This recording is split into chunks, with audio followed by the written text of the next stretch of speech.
जयप्रकाश भाई पटेल जी आपके बीच है। पहली बार आपके दयारे मोहब्बत में हाजिर हुआ हूं और वो भी इलेक्शन टाइम पे आया। हमारे मंच पर बैठे हुए कांग्रेस पार्टी के जो तमाम पदाधिकारी हैं, मुझे चूंकि बहुत जल्दी जाना है, 20 मिनट बाद हेलीकॉप्टर को उड़ना उसकी मजबूरी है, क्योंकि प्रधानमंत्री जी आए हुए हैं और जब वो आते हैं तो फिर वो चाहते हैं कि किसी और का ना तो हेलीकॉप्टर उड़े ना किसी का लैंड करे, तो वो सारे रूट बंद हो जाते हैं। तो हमारी मजबूरी ये है कि हमें जल्दी जाना पड़ेगा। लेकिन आप यहाँ बड़ी तादाद में पिछले कई घंटे से मौजूद हैं, मैं आपकी मौजूदगी को सलाम करता हूं। मांडू वालों, ये चुनाव बहुत महत्वपूर्ण चुनाव है। आने वाली 20 तारीख को आपको अपने घरों से बाहर निकलना है और न सिर्फ मांडू के भविष्य का फैसला करना है, बल्कि झारखंड के भविष्य का भी फैसला करना है। जयप्रकाश जी को आप जानते हैं, पहले गलत जगह थे, अब सही जगह आ गए हैं। जब इनको यह एहसास हुआ कि इस देश में लड़ाई नफरत और मोहब्बत के बीच में है और मोहब्बत की अगुवाई इस देश में कोई कर रहा है तो उसका नाम राहुल गांधी है, तो जयप्रकाश पटेल जी ने, जय भाई ने यह फैसला किया कि वो आपके साथ खड़े होंगे। और मांडू वालों, झारखंड वालों, तो बहुत महत्वपूर्ण बातें आपसे कहनी है। इसी थके हुए दस्ते तलब से मांगते हैं, जो मांगते नहीं रब से वो सबसे मांगते हैं। वो भीख मांगता है हाकिमों के लहजे में, हम अपने बच्चों का हक भी अदब से मांगते हैं। ये चुनाव दो विचारधाराओं के बीच का चुनाव है। एक तरफ वो लोग खड़े हैं जो दिल्ली में बैठ करके ये सोचते हैं कि झारखंड को दिल्ली के रिमोट कंट्रोल से चलाया जाएगा। एक तरफ वो लोग खड़े हैं जो ये सोचते हैं कि आपके बीच में आएंगे, हिंदू मुसलमान नफरत की बात करेंगे और आप जो सदियों से एकजुट होकर के एक गांव में, एक इलाके में, एक चाय की दुकान पे बैठ के चाय पीते रहे हैं, उनके बीच में नफरत के बीज बो देंगे। और एक तरफ हम लोग खड़े हैं जो ये कह रहे हैं कि ये लड़ाई मोहब्बत की लड़ाई है, इस लड़ाई में हमारा साथ दीजिए। दादू बैठी रहो। एक तरफ भाजपा के नारे क्या है, कटोगे पटोगे, मंगलसूत्र छीन लेंगे, भैंस खोल ले जाएंगे, उल्टा लटका देंगे, ढहा देंगे। और एक तरफ हम क्या कह रहे हैं, आइए नफरत के बाजार में मोहब्बत की दुकान खोलते हैं। उनके नारे सुनिए और हमारे नारे सुनिए। अगर उनकी सरकार बनती है तो अडानी और अंबानी का कर्जा माफ होगा, हमारी सरकार बनती है तो किसानों का कर्जा माफ होगा। उनकी सरकार बनती है तो रोजगार के नाम पे आपसे कहा जाएगा कि पकौड़ा तलो, और अगर हमारी सरकार बनती है, गठबंधन की सरकार बनती है, तो हम क्या कह रहे हैं कि 24 जिले हैं, 24 जिले में 24 इंजीनियरिंग कॉलेज, 24 मेडिकल कॉलेज और हर प्रखंड में एक डिग्री कॉलेज खोलेंगे। यहां माएं बहनें बैठी हैं, वो आके भाषण दे रहे हैं। और झारखंड की सरकार ने क्या किया, मैया सम्मान योजना चलाई, और अब हम गारंटी दे रहे हैं कि अगर हमारी सरकार फिर से पलट के आएगी, जो आ रही है, तो हम 1000 से बढ़ा करके उसको 2500 रुपए करेंगे। वो आ रहे हैं, वो विकास की बात नहीं कर रहे, वो आपको योजनाएं क्या देनी है इस पे बात नहीं कर रहे। हिंदू मुस्लिम नफरत, घुसपैठिया, पता नहीं क्या क्या, मतलब फालतू के भाषण है। वो असम से एक मुख्यमंत्री जी आए हैं, उनका भाषण उठा के देख लीजिए आप, एक भी विकास की बातें नहीं, सिर्फ डराने की। हिंदू को मुसलमान से डराओ, मुसलमान को सिख से डराओ, सिख को ईसाई से डराओ, एक दूसरे को डराने की बातें। सदियों से, सैकड़ों साल से यही हमारे आपके बाप दादा एक दूसरे के साथ चाय की दुकान पर बैठ के सुबह चाय पीते हैं, चकल्लस करते हैं। आज कोई असम से आकर के बताएगा तो आप मान जाओगे, कोई दिल्ली से आकर बताएगा तो मान जाओगे?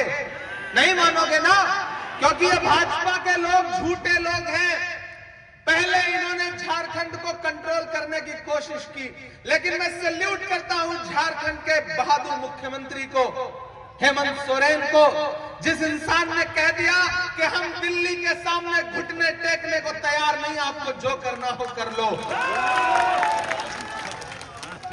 भाजपा की दिल्ली की सरकार ने कहा नहीं घुटने टेकोगे तो जेल भेज दूंगा, लेकिन हेमंत सोरेन ने कहा कि हम झारखंड के लोग हैं, ये बिरसा मुंडा की धरती है, शेख भिखारी की धरती है, जब हम अंग्रेजों से नहीं डरे तो तुमसे भी नहीं डरेंगे। जेल भेज दिया गया आपके चुने हुए लोकप्रिय मुख्यमंत्री को, आदिवासी समाज के एक लोकप्रिय बेटे को जेल भेज दिया गया, महीनों जेल में रखा गया, और जब कोर्ट ने जमानत दी तो कोर्ट ने कहा कि कोई आरोप बनता ही नहीं है। बताइए वो 5 महीने कोई लौटा सकता है झारखंड के?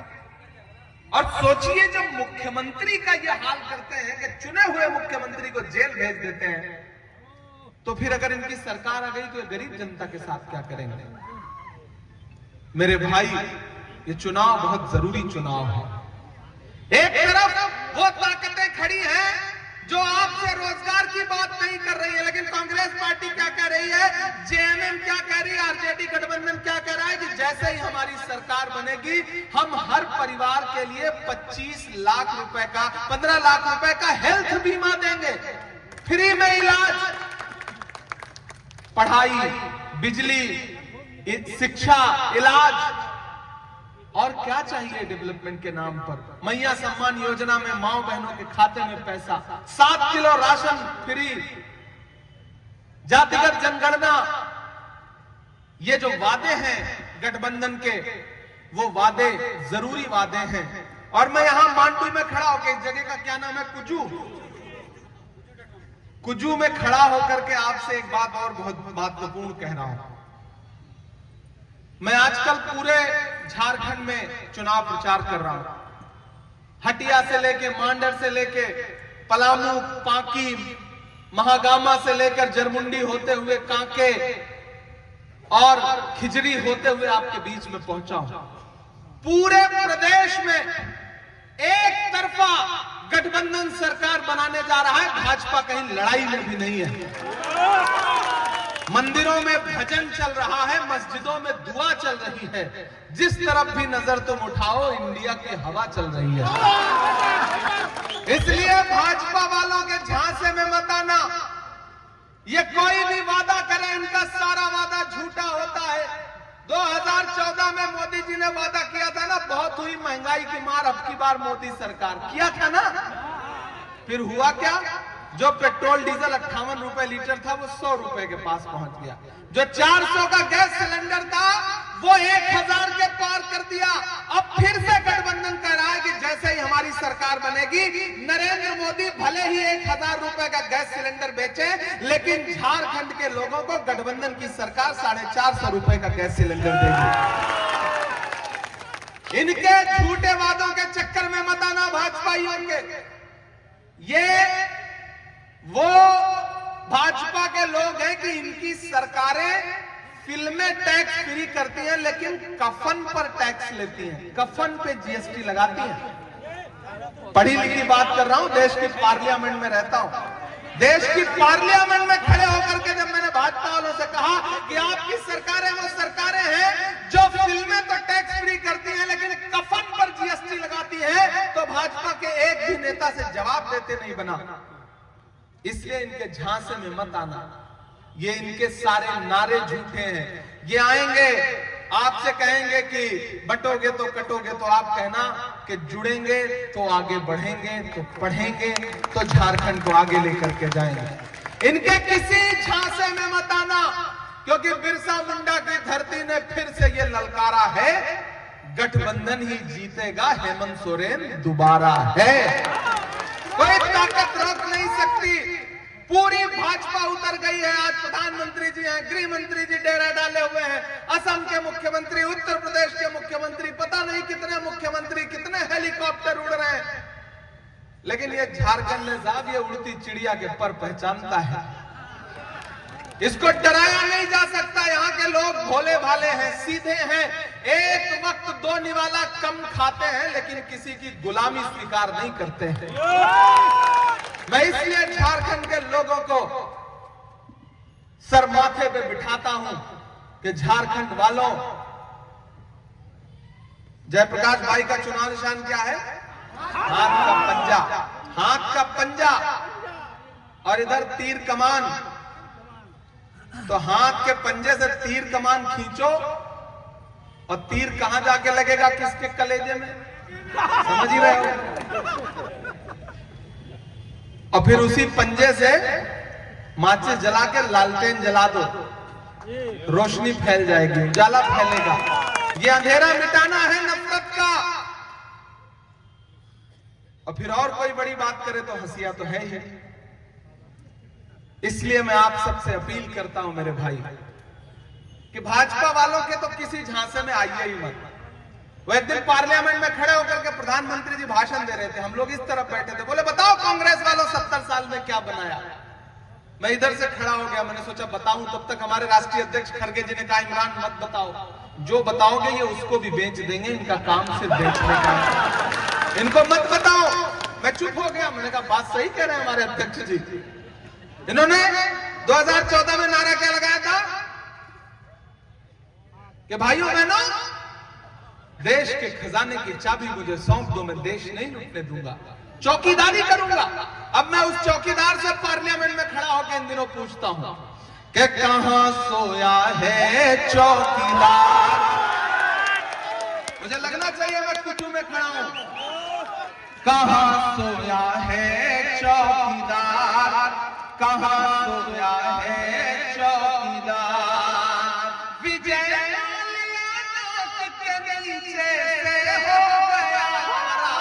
कहां सोया है चौकीदार, कहां सोया है चौकीदार। कि चाय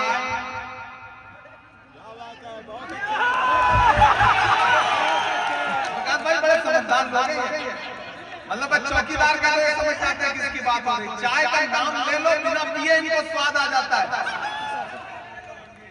एशिया का सबसे बड़ा कोयला मंडी भी है, सही जगह भी चुने हैं आप। कि चाय बेचने वाला पूरा भारत बेच रहा है। बेच रहा है कि नहीं बेच रहा है? बेच रहा है कि नहीं बेच रहा है? तब मैं हिम्मत करके ये पंक्तियां पढ़ता हूं कि चाय बेचने वाला पूरा भारत बेच रहा है। इसी काम में हासिल उसे महारत बेच रहा है। कि रेल बिक गई, तेल बिक गया, बिका हवाई अड्डा। अगली लाइन तक कोई हाथ खामोश नहीं रहना चाहिए। कि रेल बिक गई, तेल बिक गया, बिका हवाई अड्डा। सब कुछ बिकता देख के खुश है अपने जेपी नड्डा। ये वाला चेचे नहीं, वहां वाले चेचे नड्डा की बात हो रही है। सब कुछ बिकता देख के खुश हैं अपने जेपी नड्डा। के जनता महंगाई की मारी, जनता महंगाई की मारी करती हाहाकार। कहां सोया है चौकीदार, कहां सोया है चौकीदार। मांडू वालों, महान बादशाह सिकंदर ने यूनान फतेह किया। यूनान जब जीता वो, तो जीत का जश्न मनाने के लिए शहर की सड़कों पर निकला लाओ लश्कर लेकर। तो उसने देखा कि पूरा शहर जश्न मना रहा है, लेकिन एक आदमी, फकीर आदमी, संत आदमी सड़क के किनारे चादर तान के सो रहा है। सिकंदर को गुस्सा आया, सिकंदर अपने घोड़े से उतरा और उस सोते हुए फकीर आदमी के पास गया और उसे गुस्से में आकर के उस सोते हुए फकीर को एक जोर की लात मारी और लात मार के कहा कि क्यों रे फकीर, मैंने शहर जीत लिया, लोग जश्न मना रहे हैं और तू सो रहा है।